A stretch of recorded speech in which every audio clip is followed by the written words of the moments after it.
Our scripture today is in the book of Mark chapter 1, verses 16 through 20. We're taking a step out and going a bit further today. All right, we're walking through the book of Mark, really getting an idea of Jesus, who he is, who he was, his ministry, and all those great things that the gospel provides for us. And today we see the calling of the disciples. And so I'd like to look at this passage, verse 16. And as he walked by the Sea of Galilee, he saw Simon and Andrew, his brother, casting a net into the sea, for they were fishermen. Then Jesus said to them, "Follow me, and I will make you become fishers of men." They immediately left their nets and followed him. When he had gone a little farther from there, he saw James, the son of Zebedee, and John, his brother, who also were in the boat mending their nets. And immediately he called them, and they left their father Zebedee in the boat with the hired servants and went after him. All right. And so I find it important that we harmonize the Gospels. Because again, I say this often, I had a friend whose whole desire was to prove the Bible wrong and try to show that it contradicted itself. And so in many of our Bibles, this will say Jesus calls the first disciples, the calling of the disciples. And then we go, well, wait a minute. This is different than the same heading that we see in Luke, right? In Luke chapter 5, the calling of the disciples, the first disciples, it is a different story, right? Where Jesus comes by and he calls, he's preaching to the group, and he steps out into the boat, Simon Peter's boat, and he says, push out. And so Simon Peter pushes out, and they cast out the nets because he told them to. And we don't see that in this story. My friend would say, well, see, there's a contradiction there. And I would have to say, no, it's not a contradiction. These are two separate events. Okay? And we can actually understand that because right here we have Jesus calling these disciples, walking by the river, walking by the sea, and then he casts out the demons, and then he goes to Simon's house in Mark and actually heals Simon's mother-in-law. Where if we go to Luke, before he pushes out on the boat, he cast out the demons, he went to Simon's house, and he healed Simon's mother-in-law. So we have to look and say, look, these are two separate occasions. You say, well, wait a minute. Jesus called the disciples on two separate occasions? Well, it turns out that Jesus ran into the disciples multiple times, and he had different instructions for them each time. And there's a difference between the calling we see here in Mark and the calling we see in Luke, right? In Mark, he says, "Come follow me, and I will make you fishers of men." In Luke, before that happens, we see Peter realizing something about Jesus. Right? In the Luke passage, Peter realizes, I'm a sinner and you're God. He has this realization. You're the master. You control everything. And he understands where their relationship really is. Right? And so there's a difference in the calling. This is a calling to follow him, to be disciples. That one is a calling to a full-time sort of a thing. You go, well, wait a minute. Doesn't John have a different story of the calling of the disciples? Well, John has another account. Right? In John chapter 1, as Jesus is getting baptized by John, he comes up. The next day, John sees Jesus, and two of John's disciples are standing next to him. And John looks and says, "Behold, the Lamb slain before the foundations of the earth." Right? And they follow him. And it turns out that these two disciples in the book of John are Andrew and John. We believe it's John because he doesn't mention the name, and John doesn't mention his own name. Right? Andrew and John follow Jesus. They go to where he's been, and they listen to him, and they hear him talk. Right? And they hear him talk, and then they go the next day, and they find their siblings and say, "We found the Messiah. You need to come see him." Right? That's different than this story. right? This Mark passage, Andrew and Peter are together, Andrew and Simon. James and John are together, right? They don't have to go find their brothers because they're together. So we know these are two separate accounts. I think it's important that we recognize that these are separate happenings, separate things, because I think it gives us a better understanding, actually, of evangelism, right? Of the spreading of the gospel, right? Because oftentimes, and this is kind of how it was presented to me when I was growing up, is you get Matthew or Mark here, Mark 16, Jesus is walking by the disciples and he says, "Come follow me." And they go, "Okay," and they drop everything and just follow him out of the blue. That's just not the case, right? This isn't we have no idea who you are, but we're going to follow you because something inside us tells us that you are him. No. In fact, what it is that these guys have met him before. They have had a foundation laid for them, right? And so they are not following him just because, hey, this one time we saw him and cool. No, they have had a chance to think about it. They've had a chance to get to know him, to understand him, to actually build up the argument for Christ. And I think that helps us to really realize that when we are evangelizing, oftentimes we have this tendency to, well, I witnessed to this person and they didn't accept Jesus then and there, and so I'm just not good at it. I'm not good at sharing the gospel because I shared it with somebody once at one time and nothing happened, right? Jesus shared with them, he shared with them, he shared with them before they were willing to follow him. And if Jesus had to lay a foundation before people were willing to follow him, don't you think we need to lay a foundation first too? In school, we call that scaffolding. We have to scaffold things for our students. They're not going to get it right away, right? Well, it turns out the same thing's true with Christianity. People tend not to accept Christ right away. But it's interesting to think about it. Jesus wasn't even the first one to minister to these guys, right? Before Andrew and Simon and before James and John came to know Christ, Andrew and John were already with John the Baptist, right? There was already somebody else who had already been laying some of the foundation, right? They've already been being built up. They've already been being taught. They've already been being discipled.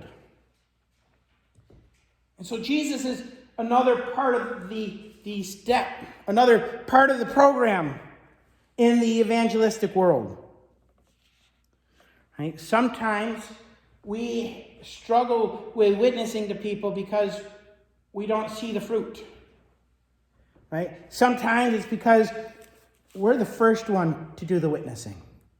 We're the Johns, not the Jesuses. Right?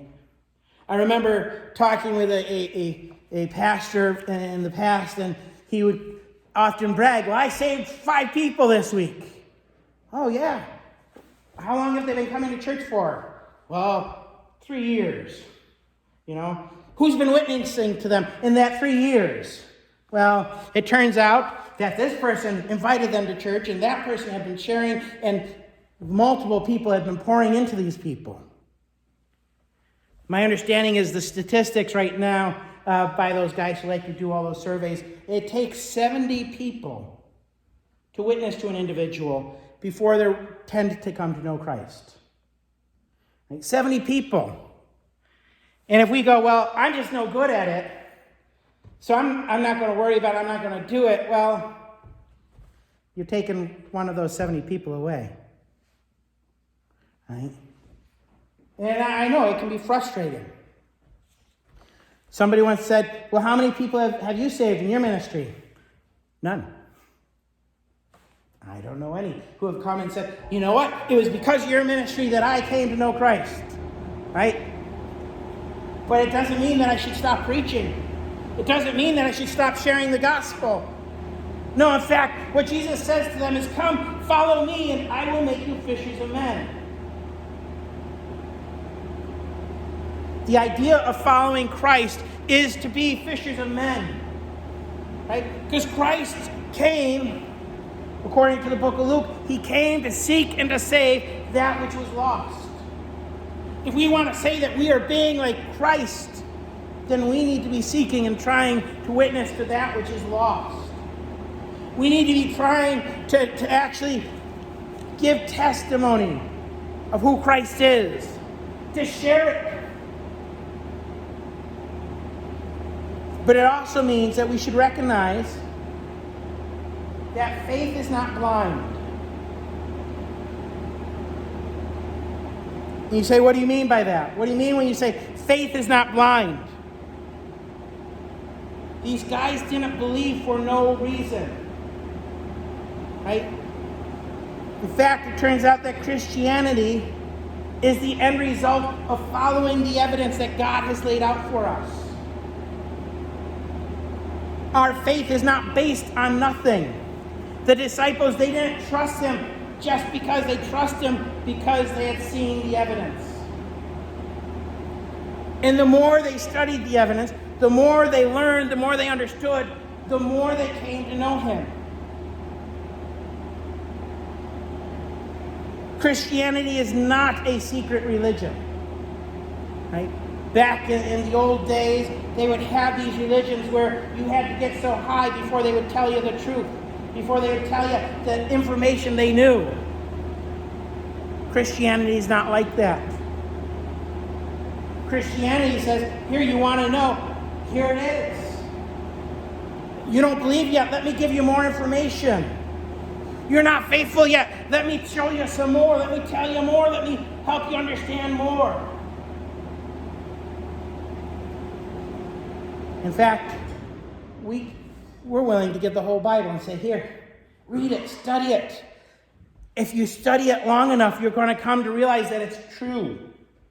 Right? If you study it long enough, you're going to come to realize that God knows what he's doing. Trudy and I were talking before church, and she goes, God has a plan. We were talking about politics, and I said, yeah, he does. And, God doesn't hide his plan from us. In fact, he reveals it to us. He says, look, you're my friends because I tell you what I'm going to do. Christianity is not a blind faith. And so Jesus came to Simon and Peter after having witnessed to them already, after having John witness to them, and they have seen him, they've heard him, they know about him, and he says, follow me. That's what Christianity is following him. It's following him based on the evidence we've seen, based on what we know. It's following him. We have this problem where we often are following some idea. We are following some philosophy. And I know I went into this last week too. But he doesn't say follow my philosophies.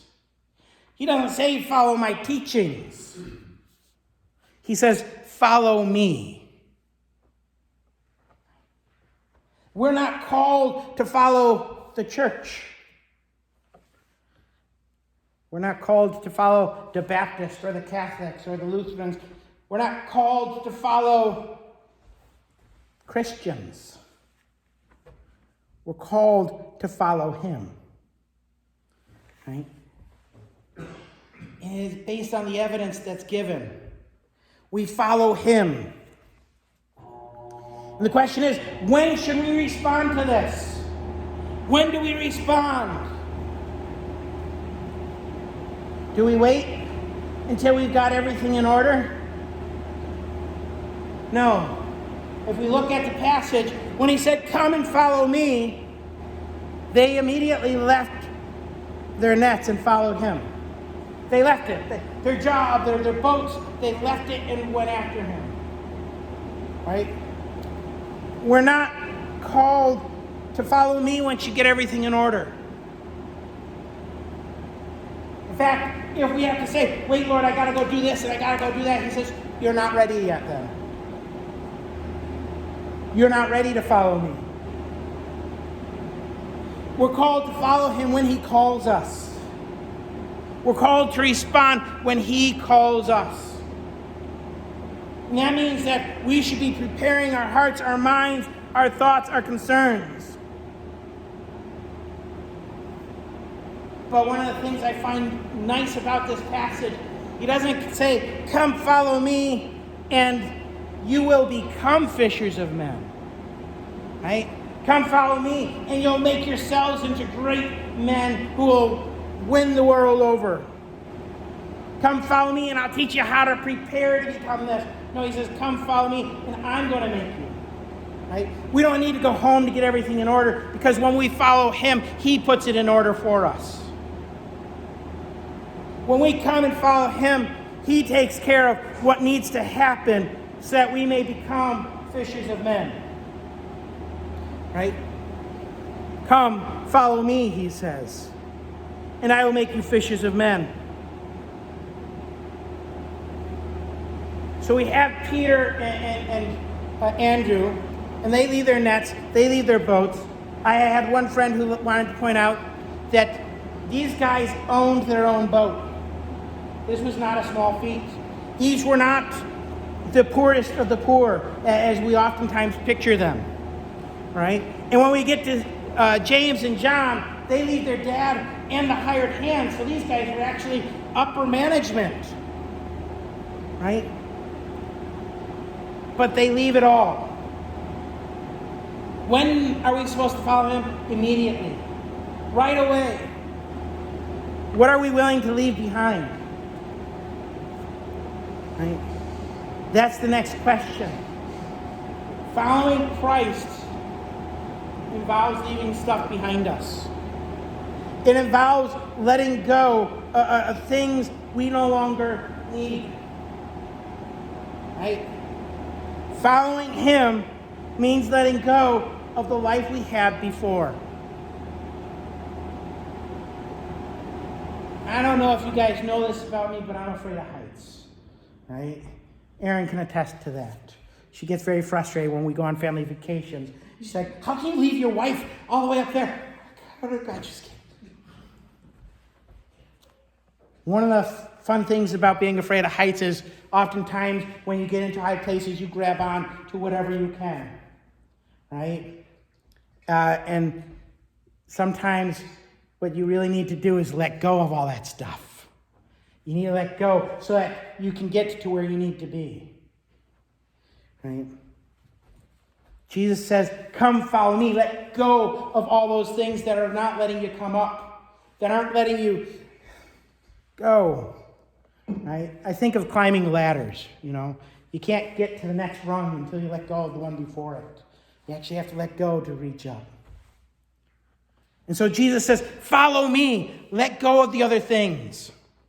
It doesn't matter what the other things are. None of them are as precious as Jesus. None of them are as important as putting our faith in him, putting our trust in him.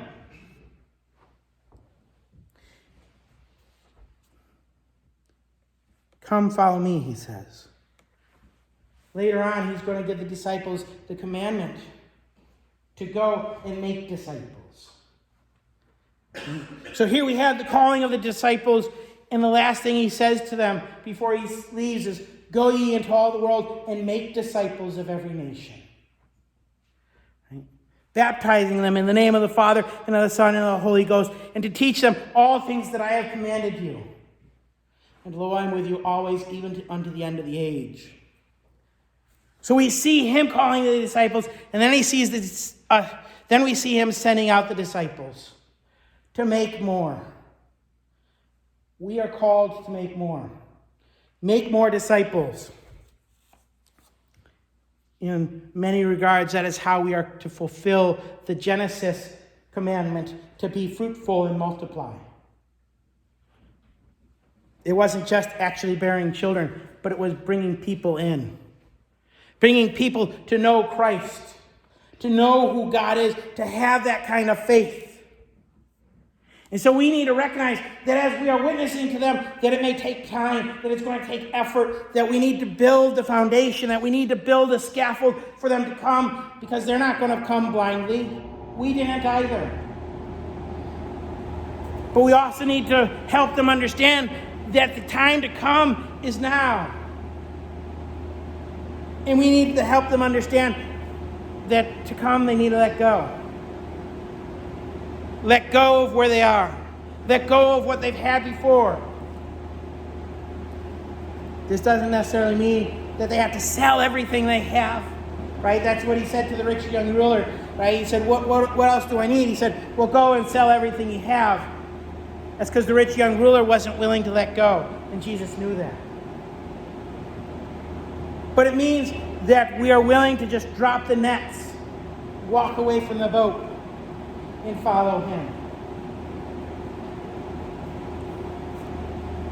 So let me ask you a question. Where is God leading you today? Where is he asking you to follow him? He takes us all down different paths. Are you ready to leave everything to do what he's called you to do? Are you ready to answer now and to say, hey, no, I need to become more than just a disciple. I need to become a follower of Christ. Where are you in your relationship with him? Are you in the John calling, where you're still getting knowledge, you're still getting to know who he is? Are you here in Mark, where you're going, yeah, nope, I'm making that decision to follow him? Or are you in the Luke going, Lord, I'm a sinner and I recognize you are God and you are the master of my life? Because Jesus is still saying, come, follow me. Will you bow with me in prayer?